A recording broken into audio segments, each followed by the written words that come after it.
What's that smell? My new bath salts, dear. Woodman's delight. Smells like a block of lavatory deodorant. I expect you prefer my old ones. Any nice cards? Oh, the usual. Nothing from the children, of course. Thank you for yours, dear.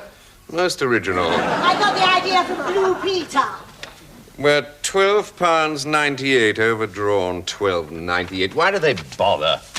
Computers. La la la la dee, la la. Ha! He wants to see me. Who? Fitch from the bank. Please arrange an appointment to discuss your changed financial position. Posted 5 days ago. Typical. What changed financial position? Oh, the overdraft, I suppose. I've always hated him anyway. All those tweeds and leather patches. You'd think his office was a grouse moor. I better ring him, I suppose. Oh, Henry, if you're going to the bank, you'd better draw out £20 for shopping. Well, unless Fitch confines me to a debtor's prison. And you won't go out dressed like that, will you? You've torn your jacket. Good Lord. Uncle Crispin's died. Who's Uncle Crispin? He... Good heavens. What? He was 95.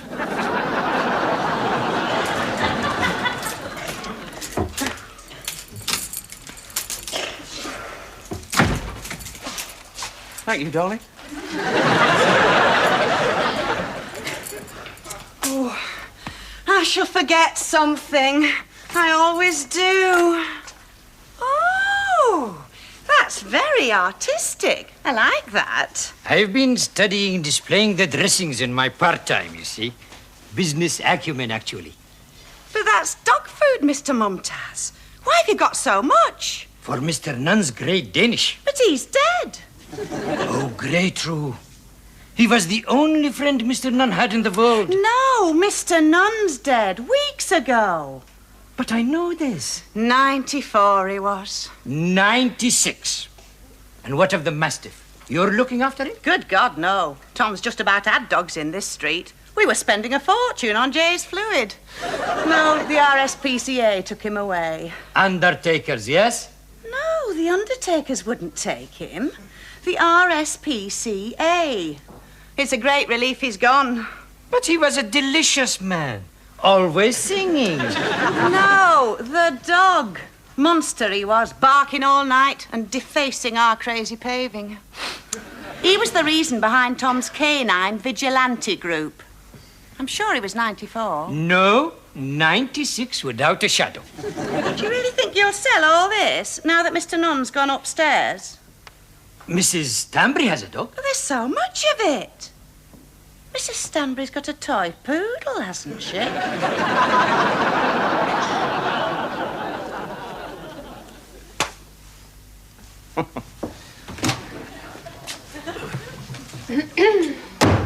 Mr. Nunn's file. Pardon, what? Henry Nunn, insurance policy. He's outside, waiting. Nunn? The librarian. He went to his daughter's wedding reception. Oh, good God, yes. The one with the wife. Have I signed the cheque? Yes. I'll show him in. What? Yes, please. I must say, he doesn't look like somebody about to receive £13,000. Do come in, Mr. Nunn.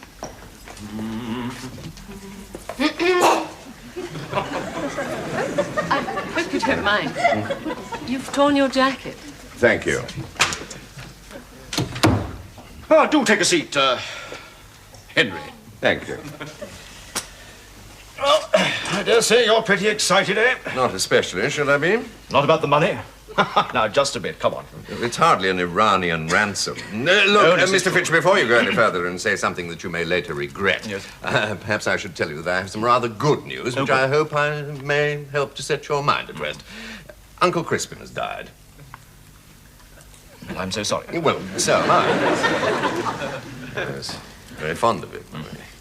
He used to sing me lullabies. Well, that must have been nice for you. Not especially. He was tone deaf. But he was 95. My word. Yes, just think. He was already 40 when I was only 5 years old. Good Lord.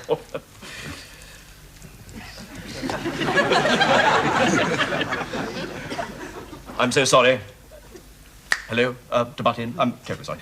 The good news? I'm sorry, I do have a Rotarian luncheon in about half an hour. I'm sure you do, yes. It's Well, about half an hour. the good news is that Uncle Crispin has left me his house. A modest little place in Stackley, where I grew up. Oh, I see. So I'll be able to sell it. Well, that's, it's jolly good, really, isn't it? I mean, it'll bring you in a tidy return, you know. Less capital gains, of course. I suppose you think the sum that we're talking about is peanuts in comparison. Well, it is, isn't it? You do know how much it is exactly. Yes. £12.98, exactly. 13,000 pounds. Don't be ridiculous, stupid man. Pardon? £12.98 to 13,000. I call that rounding up with a vengeance. Even you must have realized it was a mistake. I mean, even after a Rotarian lunch, you must know I don't deal in that sort of figure. Good God above, I've been a customer of this bank for the last 40 years. I was here when old Gordon Broadrib was manager with the DSO and the gammy leg. Mr. Nunn, do forgive me. We're not talking about an overdraft. We're talking about your insurance policy. What? Oh, I see. Well, that's another thing. I mean, it does have another 5 years to run, but I mean, 5 years is not an eon, is it? You might even still be manager here. It's about quite a bit, I suppose. Hundreds, well, thousands, I shouldn't wonder. Yes, Mr. Nunn, 13,000. Yeah. And today is your birthday. Today it's all coming home to graze. What? Roost. Pardon? Coming home to roost. Roost. Yes. Well, many happy returns, by the way. Thank you. Yes, I do know it's my birthday, but... now I see. Oh, good. Yes, I quite see your mistake, and it's very understandable. I mean, if you will entrust all your day-to-day business affairs to computers, you see, today is my 60th birthday. The policy matures in 5 years' time for the retirement. My 65th birthday. You're pushing me on a bit here. Mr. Nunn, Henry, your policy does not mature on your 65th birthday. I promise you, Please, I do know what I'm don't, no, please, don't interrupt. It matures on your 60th today. Roosting has taken place. What? Today. Today? What? Yes. Are you absolutely certain? Well, have a check here for £13,142 and 19 pence. Made out to you and bearing today's date.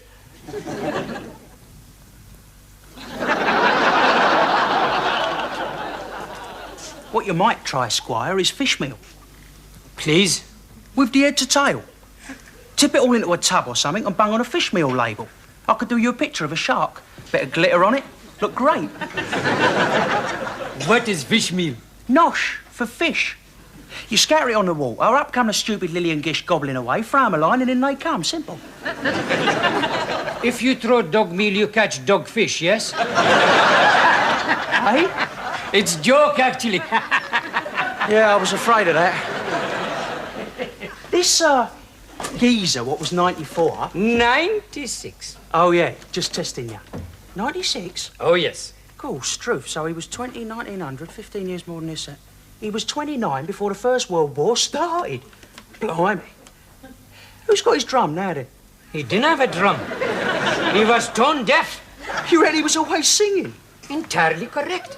What sort of things did he sing then? No one knows this. He was tone deaf, you see. But I liked his singing. It reminded me of home. Tahmina, my upper half, she said he sounded like his heater backfiring. I was in a band that had a lead vocal like that. Wish I hadn't left them. They're in the charts now. So who's got his gaff then? Gaff. That's chief man, yes? Nah, his drum, his pad, his cat and mouse. Blimey, you're going to have to do a bit of graft on picking up the lingo, me old China, or you'll find yourself in a right old 2 and 8. What number was it? His house, like? 29. He didn't have a cat and mouse. It was a dog, actually. The RAFTA took it away. The dog didn't like the cats, you see, so he was always buying great quantities of Rodex, which absolutely evacuates all traces of vermin, you see. Oh, yeah, it is good, that. My gran used it, and I found 3 rats in her loft after. Dead, like. We used them for a gig.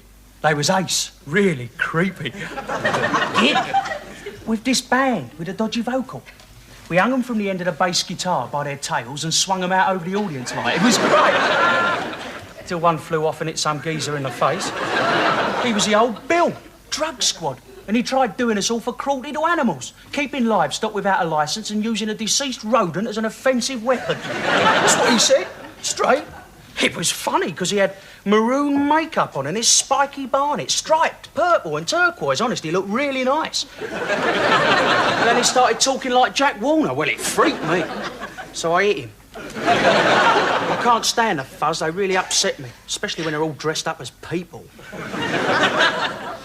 You don't know what I'm on about, do you, Squire? I find the going troublesome after your ancestors left. That is true. Yeah, they say English is the hardest language to learn. She said that. My gran, the one with the rats. Her name was Gertrude Smith. We called her Granny Smith, like. Bit of a joke, because she had a pear tree and we called them Granny Smith's pears. Get it? She went a bit funny in the end, you know. So this geezer in 29 what's kicked the bucket, is his gaff empty then? His house like? Oh, I believe it's quite evacuated, yes. You got a penknife I can borrow, Chief? Yes. Swiss Army knife, very cheap, made in Taiwan. Can I have a borrow, John? Only my window's stuck like. Okay, Squire. I'll give you a hand with the head to tail if you like. Doggy fish meal, not good idea. It's a terrific idea. Not in Stackley. No river, actually. I could have sworn you had a bath this morning, Sybil. I'm washing my hair. I hope you didn't let that nice Mr. Fitch from the bank see your torn jacket. Oh, he didn't notice. Bank managers have their minds on higher things, like Rotarian lunches and cricket fixtures. What's the time? About 1:30. Oh, no. I'm missing Crown Court. Well, it's not quite 1:30, actually. We could wedge in a quick morsel of conversation. Sybil, have you ever considered that we might leave Datchet? What on earth for? Well, now that we've got Uncle Crispin's house, we could move to Stackley. Lovely countryside. Countryside? Television reception, second to none. Heart of the crossroads belt. Time? It's 25 or thereabouts. Oh, it's you nattering on that makes me miss things. Did you get the money from the bank? Ah, now, that's most extraordinary, Sybil. Now, Henry, can you answer a simple question? I've got 4 minutes to get myself dry, get dressed, and get downstairs. Yes, I got the money, Sybil. Well, there you see. I told you that Mr. Fitch was a nice man. What are you doing? Packing. I have to go to Stackley tomorrow to settle 1 or 2 of Uncle Crispin's affairs, and I shall stay overnight. You'll have to watch Minder without me.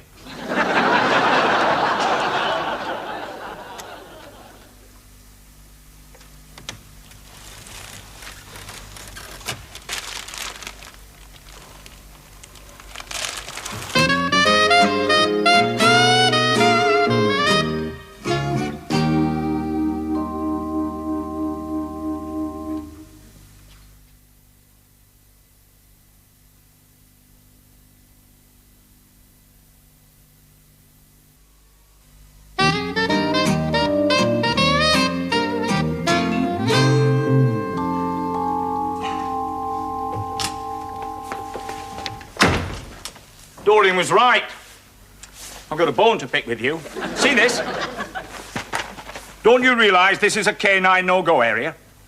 Your shop is a hotbed of enemy propaganda. Look at it. You want to try some? Try some. Hang on a bit. Put a collar round my neck, I'll get down on all fours. And I want Tom written on the side of me bowl. Very much I like this. You Brits always see the funny side of the street. I am very, very disappointed with you. I'm a card-carrying member of the Canine Vigilante Group. Almost on my doorstep, I find you actively encouraging their proliferation. This street is not big enough for dogs, mate. That's my message to you. But Mrs. Stanbury, No, you see now... I don't think we need to concern ourselves about Mrs. Stanbury. The arch culprit is that hound that lived with Caruso next door to us. Now, God knows what he was feeding him on. Anabolic chum by the size of him. I shall miss him. Oh, yes, I'm sure you will. By the size of that mound of head to tail, he must have been responsible for 90% of your business. Look, hire a van, take it straight to the pound. That's my advice. Where they'll bash it into fish meal, I suppose, yes? You what? Alas, no river in Stackley and only Granny Smith pears. Apples. This is joke. No, that's what I came for. Doreen forgot the apples, the dozy cow. But this is joke, green-haired man told me. Oh, yes, riding a pink elephant, was he? No, he was here. He has a granny called Gertrude Smith, who has a pear tree. Alas, she went funny in the end and had rats in the attic. Bats in the belfry. Sounds like she's not the only one. What is belfry? Well, it's an expression. It means you do lolly-tap. You know, you've got to screw loose. Off your trolley! Oh, come on, where's these apples, then? Here's delicious apples. They're bloody not. Is that all you've got?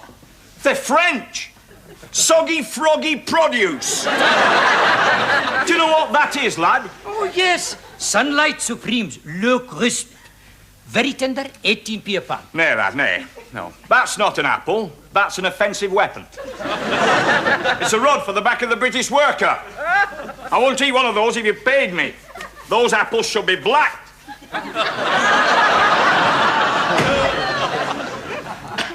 Black apples? This man is a dual oily top, I fear. I fear this isn't the best time to sell your property, Mr. Nunn. Been a lot of redundancies. The wind of monetarism bites more keenly here than in Datchet, I'm afraid. You could rent it off. Students. Everything's just as your uncle left it. No, I'm sorry. The very thought of the younger generation fills me with horror. Ill-disciplined, vandalizing exhibitionists. Quite so. Have you discussed the situation with your wife? Well, no, not really. No, I mean, there hasn't really been a chance. You see, last night, for instance, it was Bath, Vegas, Bath, and to cap it all, Wogan on Parkinson. Well, I'm sure you know best. It's, hardly worth stitching that tear, is it? Look, if money is a problem, I'm sure you could raise a loan on the strength of the house. No, actually, money isn't a problem. You see, I've just come into quite a lot, unexpectedly. An extraordinary time, this is proving. Almost as if fate is trying to tell you something. What? No, I only thought... Yes, you're absolutely right. You are absolutely and completely right. This is the moment. Not to sell it, is it? Exactly, this is the moment not to sell. I'm not quite with you, I'm afraid. Don't you see? Just down the road, there is a house fully furnished, but for two things. Two items are blessedly absent. A television set and Sybil. And the house is mine, and the wherewithal to live in it. Oh, frabjous day! Oh, life! At last I can open my front door and hurl myself into the heaving tumult of real, raw, colourful, exciting life. In Stackley? What about your wife? Don't you see, that's the whole point. She needn't come. With half my money, she can stay behind, buy a new television set, have a bath plumbed in front of it with bath salts on a drip feed. To each his own nirvana. I must go and see my new house. Of course you must. Do you mind if I use your telephone? Please. The key's next door with the Indian at the corner shop. He's been collecting the mail and he fed the dog while your uncle was ill. Did you know Uncle Crispin at all? Not to speak to. He was well known here and liked. He was 93. 95. So I remember he used to sing as he walked around Stackley. Yes, he was already 40 when I was only 5 years old, you know. Really? Sybil, sorry to drag you away from Afternoon Plus. Just a quick commercial break-sized conversation. I'm leaving Datchet. The house is yours. I'm going to live in Stackley.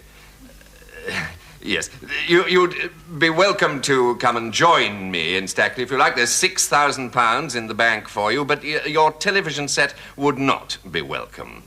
So if you decide to stay behind with it, I hope you'll both be very happy together. Discussion, Sybil. Discussion? I've wanted a discussion for the last 35 years. If at last we're going to have one, it certainly won't be long distance in peak time. And don't forget to switch off your set.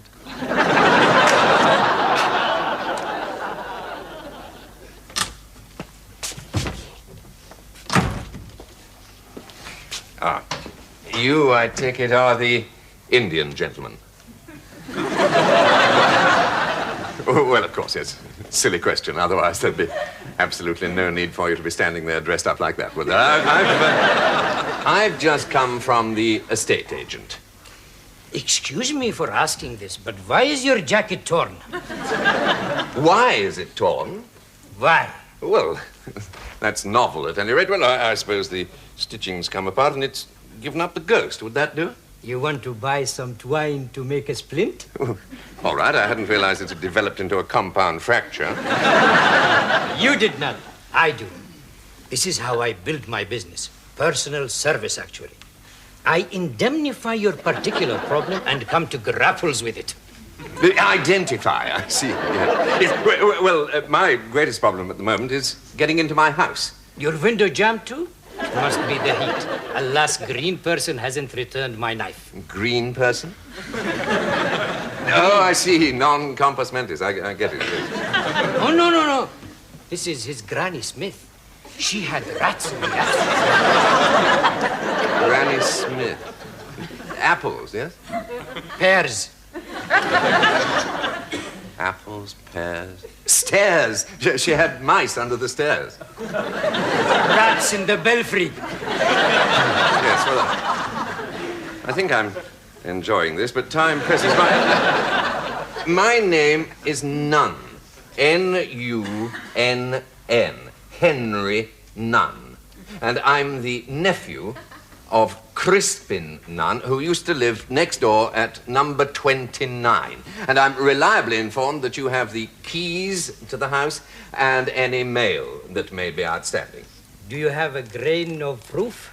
I am a trustee here, you see. A trustee? Ah, yes. Solicitor's letter. There we are. I can help out with any difficult words. Why do you have a display of Jay's fluid? Is there some virulent epidemic I should know about? Oh, no, all dogs are gone now. Rabid, were they? Bunnies? This is the most difficult conversation I've ever had. Did you know Uncle Crispin well? A wonderful man. Always singing. He was 96, you know. 95. 96. 95. It actually says so in the letter. Here is key. 1 turn to the right, 2 turns to the left, and 1 letter only. Crispin Nunn. Yes. Nunn. Whatever Christian name you put in front of it, it still sounds like a celibate non-entity. However, from today onwards, that is all changed. Oh, yes? Oh, yes, indeed. Good heavens.